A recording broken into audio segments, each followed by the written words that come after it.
شروع اللہ کے نام سے جو بڑا مہربان نہایت رحم والا ہے۔ ان کی مثال اس شخص کی سی ہے جس نے شب تاریک میں آگ جلائی، جب آگ نے اس کے ارد گرد کی چیزیں روشن کی تو خدا نے ان لوگوں کی روشنی زائل کر دی اور ان کو اندھیروں میں چھوڑ دیا کہ کچھ نہیں دیکھتے۔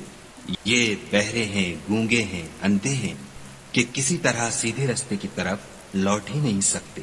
یا ان کی مثال مہ کسی ہے کہ آسمان سے برس رہا ہو اور اس میں اندھیرے پر اندھیرا چھا رہا ہو اور بادل گرج رہا ہو اور بجلی کوند رہی ہو، تو یہ کڑک سے ڈر کر موت کے خوف سے کانوں میں انگلیاں دے لیں، اور خدا کافروں کو ہر طرف سے گھیرے ہوئے ہے۔ قریب ہے کہ بجلی کی چمک ان کی آنکھوں کی بصارت کو اچک لے جائے۔ جب بجلی چمکتی اور ان پر روشنی ڈالتی ہے تو اس میں چل پڑتے ہیں، اور جب اندھیرا ہو جاتا ہے تو کھڑے کے کھڑے رہ جاتے ہیں۔ اور اگر خدا چاہتا تو ان کے کانوں کی سنوائی اور آنکھوں کی بینائی دونوں کو زائل کر دیتا۔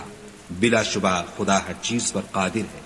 لوگو اپنے پروردگار کی عبادت کرو جس نے تم کو اور تم سے پہلے لوگوں کو پیدا کیا تاکہ تم اس کے عذاب سے بچو۔